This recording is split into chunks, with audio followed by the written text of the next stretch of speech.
In the depths of Russia's Ural Mountains lies a mystery as chilling as the cold winds that sweep its peaks. The Dyatlov Pass incident, a baffling event that claimed 9 lives under mysterious circumstances, has puzzled experts and enthusiasts alike for decades. Today we dive into this enigma, piecing together the clues left behind in the snow. Join us as we unravel the story of Igor Dyatlov and his team's fateful journey. In the winter of 1959, a group of 9 experienced hikers from the Ural Polytechnical Institute, led by Igor Dyatlov, embarked on a skiing expedition across the northern Urals. The team, composed of 8 men and 2 women, were all seasoned trekkers, well acquainted with the challenges of winter expeditions. Their objective was to reach Otorten, a mountain in the northern Urals. The journey was meant to be a challenging but manageable trek, one that would earn them the highest certification in Soviet hiking.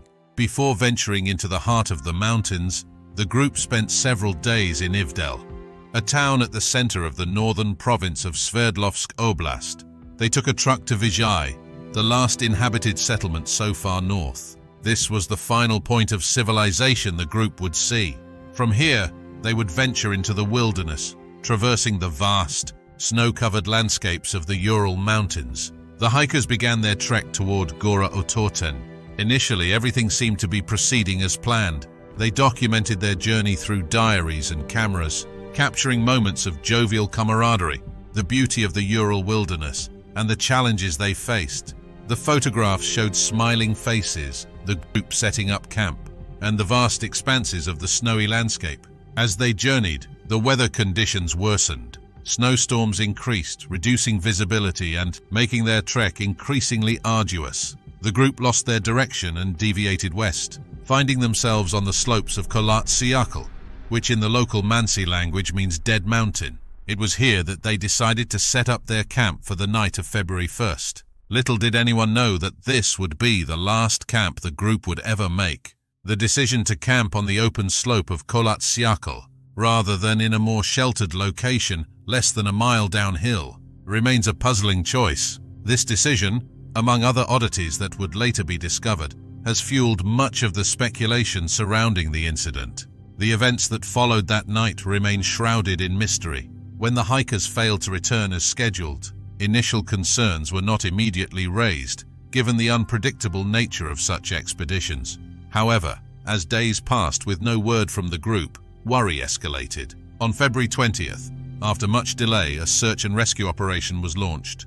What the rescuers found would perplex and horrify them. The group's tent, found on February 26th, was badly damaged and abandoned. It was torn open from the inside, with most of their belongings and shoes left behind. Footprints leading away from the campsite towards the woods indicated the group had fled in a hurry, some barefoot, others in socks under the harsh Siberian winter conditions. The discovery of the first 2 bodies, found at the edge of a nearby forest under a large pine tree, raised more questions than answers. The bodies were dressed only in their underwear. Near the pine tree, remnants of a fire were found. As the search continued, 3 more bodies were discovered at intervals leading back to the tent, suggesting they had been attempting to return to it. The last 4 hikers were found 2 months later, buried under 4 meters of snow in a ravine. Unlike the others, these bodies were better dressed and showed signs of fatal injuries. Yet, there were no signs of struggle or external aggression. The mystery of what happened to the Dyatlov Pass group was just beginning to unfold. The scene at the pine tree, where the first 2 bodies were found, suggested a desperate attempt to survive. The evidence indicated that they had attempted to climb the tree, perhaps to look for their camp or to escape an unseen threat. The branches were broken up to 5 meters high, and remnants of skin were found on the bark, a testament to their frantic efforts. The condition of these bodies, poorly dressed in the brutal Siberian winter, raised numerous questions. Hypothermia was an obvious cause of death, but it was what the searchers found next that deepened the mystery. The next 3 bodies, including Dyatlov's, were found in positions suggesting they were trying to return to the tent. They were found at intervals, spread out over several hundred meters, each frozen in a pose that suggested a struggle against the bitter cold. The last 4 hikers were found 2 months later, buried under 4 meters of snow in a ravine, 75 meters away from the pine tree.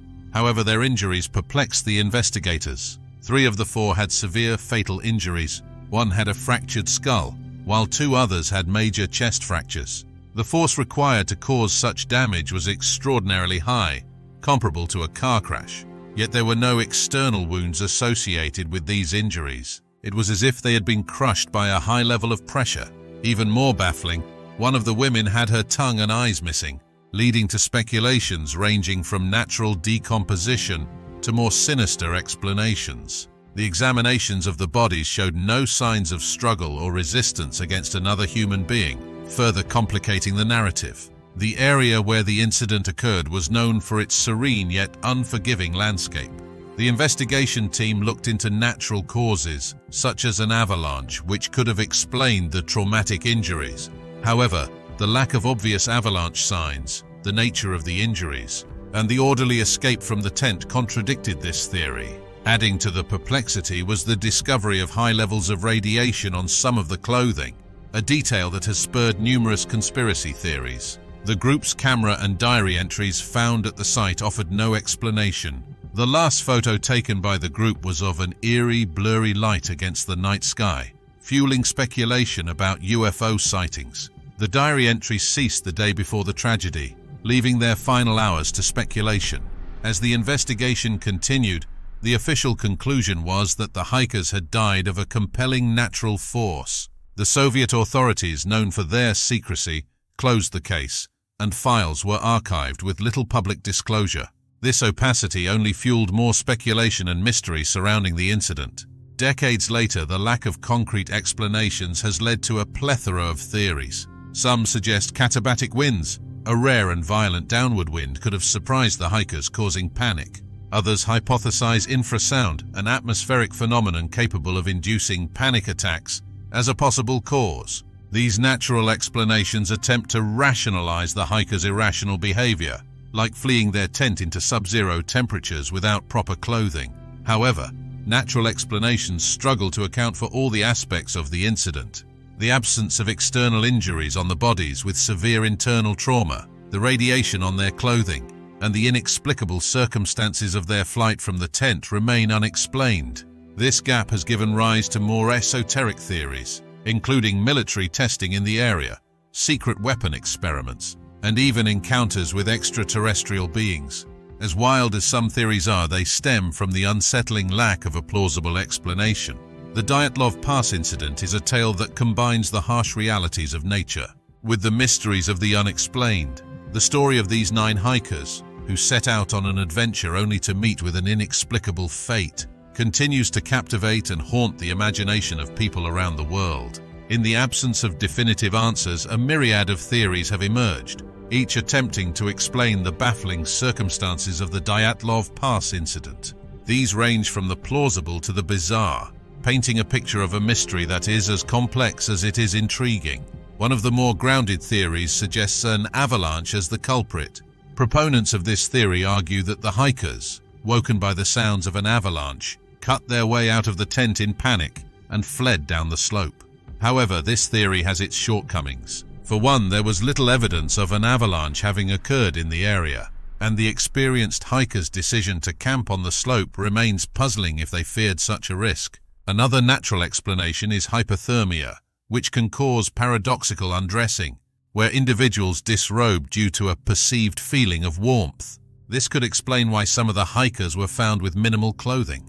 However, this does not account for the severe internal injuries found on some of the bodies, nor does it explain the mysterious circumstances that led them to flee their tent.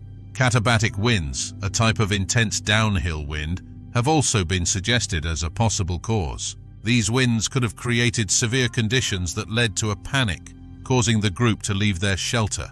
Yet, like the avalanche theory, this doesn't provide a satisfactory explanation for all the bizarre elements of the incident, such as the radiation found on some of the clothing. Moving into the realm of the more unusual, some have proposed military involvement as a possible explanation. The area was known for military exercises, and the radiation on the clothing could suggest exposure to some sort of radioactive material. Could the hikers have stumbled upon a secret military test, leading to their untimely deaths? This theory, while intriguing, lacks concrete evidence. UFO sightings and paranormal activities have also been mentioned, fueled by the last photo taken by the group, showing a strange light in the sky. This, combined with the mysterious injuries and the lack of a logical explanation, has led some to speculate about extraterrestrial involvement or other otherworldly forces at play. In more recent years, investigations have reopened, with new technologies offering possibilities for fresh insights. In 2019, Russian authorities launched a new investigation into the incident, focusing on the three most likely causes: an avalanche, a hurricane, or a snow slab collapse. However, these investigations have yet to provide a definitive answer, leaving the door open for speculation and mystery. The Dyatlov Pass incident remains a haunting enigma, a blend of unexplained phenomena and human tragedy. It's a story that continues to evoke curiosity and debate, a chilling reminder of nature's unpredictability and the vast unknown that still lies beyond our understanding. As we ponder the fate of the 9 hikers, we are reminded of our own vulnerability in the face of nature's immense power and the tantalizing allure of unsolved mysteries. The Dyatlov Pass incident, with its enduring mystery and unexplained peculiarities, leaves us in contemplation of the vast, untamed forces of nature and the limits of our understanding. As the echoes of this enigma continue to resonate through the annals of unsolved mysteries, it challenges us to explore, question, and wonder. What are your thoughts on this chilling mystery? Could a natural phenomenon, a human error, or something entirely unknown be the key? Share your theories in the comments below.